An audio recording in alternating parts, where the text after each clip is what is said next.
Նարինե Ավագյան Ծաղիկը մի օր հարցրեց Մեղվին. Ինչ ես ամեն օր նստում իմ այտին,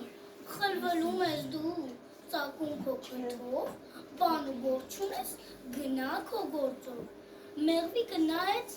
ծաղկին քնքուշ ու հանկարծ խոսեց. Ծաղիկ իմ անուշ, իմ գործը սա է, բոլորը գիտեն,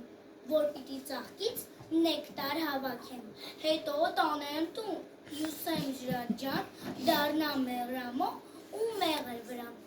Առանց աշխատանք բնավ չեմ ապրում, հենց լույսը բացվի, ես դաշտ եմ գնում։ Գուցե չգիտես, որ այս աշխարհում ինձ աշխատասեր մեղվիկ են ասում, այնպես որ ծաղիկ իմ լավ բարեկամ,